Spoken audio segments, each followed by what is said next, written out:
I saw a post the other day that stopped me in my tracks, actually. It was from a guy selling a course on how to get a man to pursue you. Of course, he had all the classics: tap into his primal instinct, unlock male commitment, those 7 secret signs he's falling in love. You know the type. Like a late night infomercial meeting a romance novel meets a warning label. And honestly, women in midlife deserve better than that. Because here's the truth: we don't need tricks. We don't need primal instinct buttons. And we certainly don't need to study men like a cross between a science experiment and a wildlife documentary. What we do need, what you need, is clarity, confidence, emotional maturity, and the courage to stop wasting time on men who show you they're unavailable on day one. So today we're going to have a grown-up woman-to-woman conversation about emotional availability, commitment readiness, why people pull away, real signs that someone is invested, and how to communicate without overfunctioning. Think of this like a relationship clarity 101 for your next chapter. And yes, we'll be taking this deeper with Anne, Penny, and the crew in an upcoming episode in our membership site. That conversation, it's going to be good. Are you ready? Let's get into it. Let's drop the games. Unavailable men are not a puzzle. Here's the wild thing. Emotional availability is not mysterious. It isn't a code. It's not a secret language spoken only in grunts and half-typed text messages.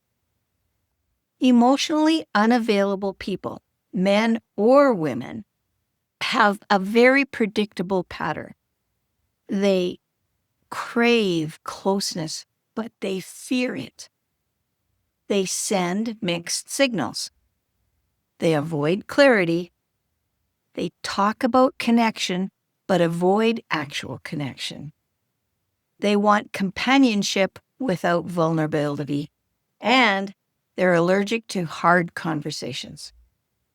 If you're listening and thinking, "Oh my God, Diane, that's half my dating history," well, welcome to the club. We've all had the phrase where we tried to win over someone who wasn't capable of showing up. But midlife dating requires something different. You're not building your life from scratch. You are protecting your peace. You're choosing someone who adds to your world, not who complicates it. And really, if someone is unavailable, you'll see it quickly. The trick is believing what you see. So let's talk about why people pull away and what that says about us, not them. Pulling away moments, you're dating. It's going well. He's texting good morning, planning dates, showing interest, and then suddenly, poof, crickets. Everything's quiet. Cue the mental gymnastics. Did I say too much? Did I ask too many questions? Did I scare him off? Should I have waited to reply? Here's the unglamorous truth. When someone pulls away as things get deeper, it rarely has anything to do with you. It almost always means that their emotional bandwidth is very low, their avoidance is high, their fear of intimacy is triggered, or they're simply not ready for the level of connection that you bring. In midlife, this matters even more because many people are dating while they're still carrying unresolved breakups or past emotional injuries, or fear of losing independence, or sheer panic at the idea of doing the whole relationship thing again. Your job isn't to fix that. Your job is to recognize it and then decide whether this person has the emotional strength to be a partner, not a project. So What does real commitment look like at this stage of our lives? Well, in my opinion, forget about primal instincts, forget triggers, forget tactics. Secure adults don't need tricks to choose you. They commit because they respect you, they admire who you are, they feel emotionally safe with you. You make their life better, not heavier. They're ready for partnership, not just company. Commitment in midlife is far more mature than the dating scripts that we grew up with. You're not trying to lock someone down. You are deciding whether your lives, your values, your habits, your emotional health can coexist without draining each other. A healthy partner doesn't need convincing. They step toward you consistently. They make room for you. They don't make excuses. So let's ditch the 7 secret signs. Here's the real signs.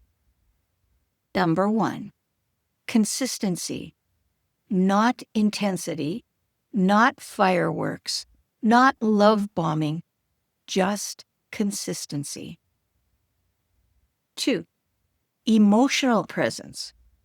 They don't just talk about their feelings, they feel with you. 3, accountability. They own their behavior without shifting blame. 4, clarity. They don't leave you guessing about their intentions. 5, reciprocity. You're not carrying the emotional load alone. 6, curiosity about your life. They ask questions because they genuinely want to know you. 7, calmness. If someone brings more chaos than calm, well, next. These aren't secrets. These are green flags, and they're incredibly obvious once you stop falling for potential and start paying attention to patterns. So, how do we communicate without overfunctioning or oversharing? Women often think communicating well means giving someone every detail, every emotion, every hurt, every thought. Guilty. We think honesty means pouring ourselves out. But that's not it. Real communication, adult communication, is actually very simple. State what you feel, state what you need, state what you expect, and watch how they respond. If they respond with avoidance, irritation, excuses, or defensiveness, well, you don't need any more communication. You just need more distance. If they respond with curiosity, care, and clarity, well, there's something worth exploring. Your next chapter is not about shrinking, contorting, or performing so someone chooses you.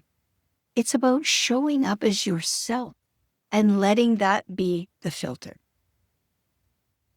And a note for my next chapter crew members. So here's what I want you to hear today. You're not too much. You're not too late. You're not hard to love.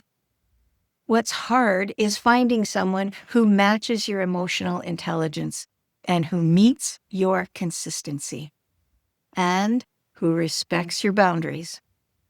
You're closer than you think. You don't need to chase.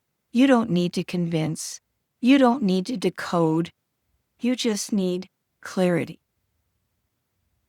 And speaking of clarity, we're going to take this deeper inside the crew, our private membership community where we'll have a full panel conversation about emotional availability, green flags, and navigating midlife connection with confidence.